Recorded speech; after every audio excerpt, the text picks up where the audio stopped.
नमस्कार दोस्तों, आप पढ़ रहे हैं कक्षा 10वीं एनसीईआरटी गणित। आज हम पढ़ेंगे प्रश्नावली 8.4 के प्रश्न क्रमांक 3 के पहले और दूसरे सवाल को।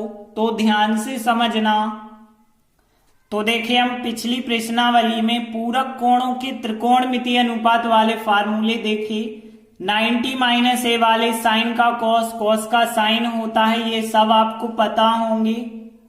और उसके बाद 3 हमने महत्वपूर्ण सर्व समीकरण देखी और ये महत्वपूर्ण फार्मूले, इन सब का प्रयोग करके ही हम सवाल करेंगे। तो देखते हैं प्रश्न 3 क्या है। मान निकालिए। हमें पहला सवाल दिया गया है, इसका मान ज्ञात करना है। तो देखिए सवाल क्या है। साइन वर्ग 63 अंश प्लस साइन वर्ग 27 अंश बटे में है कॉस वर्ग 17 अंश प्लस कॉस वर्ग 73 अंश। अब देखिए यहाँ 63, 27, 17, 73 इनके मान तो हमने त्रिकोणमितीय सारणी में भी नहीं पढ़े। तो फिर हम क्या करते हैं, 90 - a वाले फार्मूले लगाते हैं।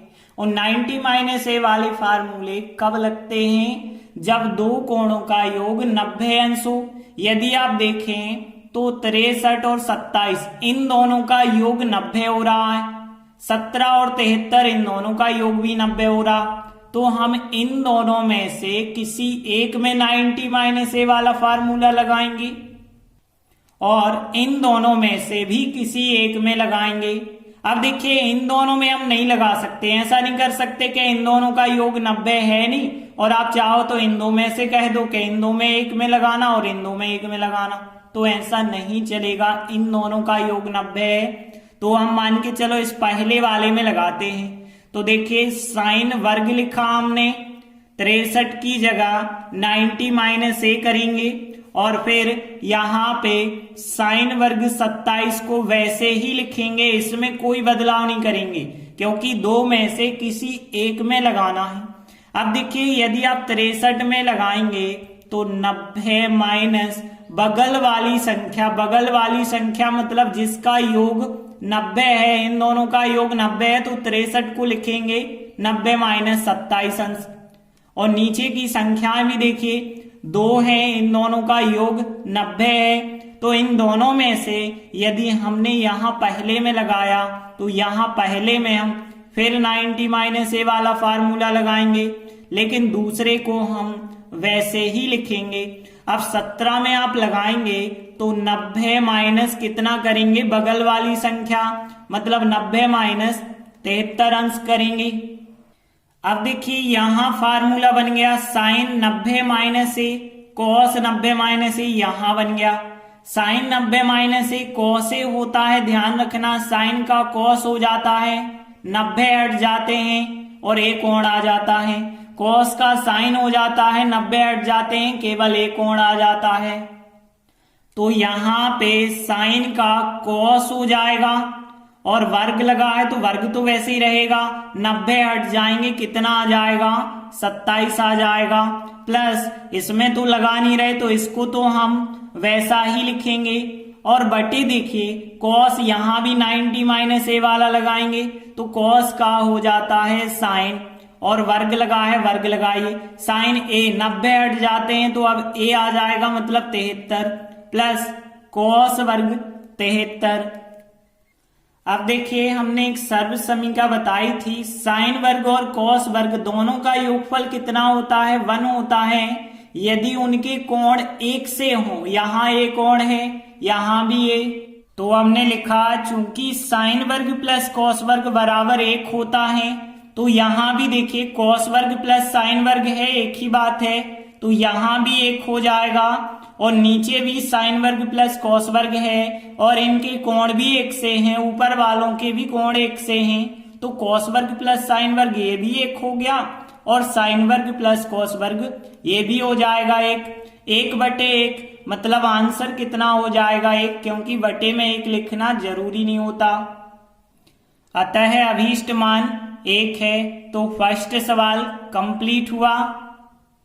इसके बाद सेकंड सवाल है। तो देखिए सवाल है sine 25 cos 65 plus cos 25 sin 65। अब यदि हम देखें तो इन दोनों का योग 90 है और इन दोनों का योग भी 90 है। तो दो में से हम किसी एक में 90 माइनस ए वाला फार्मूला लगाएंगे। देखिए जब इन दो का योग 90 है तो हम पहले वाले में लगा लेते हैं फार्मूला। यहां लिखा हमने साइन, पहले वाले में हम फार्मूला लगाएंगे 90 माइनस ए लिखेंगे और यहाँ cos 65 को हम वैसे ही लिखेंगे और प्लस अब यहाँ भी इन दोनों का योग 90 है तो इसमें भी हम पहली संख्या में लगा लेते हैं। तो cos यहाँ 90 माइनस ए लिखेंगे और यहाँ sin 65 वैसे ही हम लिख देंगे। अब देखिए यहाँ पे जब हम 90 माइनस ए लिखेंगे तो 25 अंश को 90 माइनस बगल वाली संख्या हमें लिखनी पड़ेगी, मतलब 90 माइनस 65 लिखना पड़ेगा।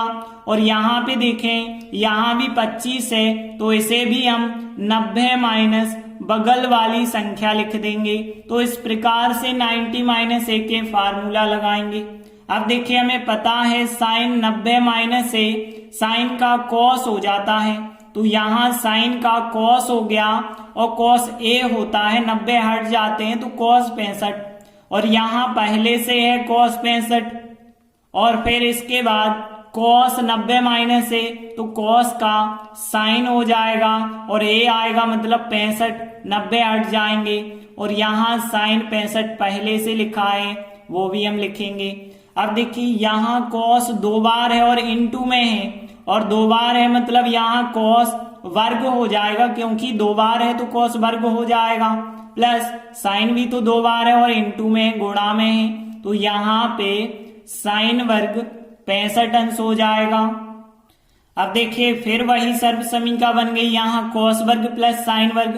तो हमें पता है कि साइन वर्ग और कॉस वर्ग दोनों का योगफल 1 होता है। अब चाहे कॉस आगे लिख दो साइन पीछे लिख दो कोई फर्क नहीं होगा, तो कॉस वर्ग प्लस साइन वर्ग इन दोनों का योगफल 1 हो जाएगा, क्योंकि इनके कोण भी समान हैं और हम पीछे ये सर्व समीका लिख देते हैं और यही हमारा फिर उत्तर होगा। और हम अंत में लिख देते हैं अतः अभीष्ट मान 1 है। तो इस प्रकार से सेकंड सवाल भी कंप्लीट हुआ। धन्यवाद।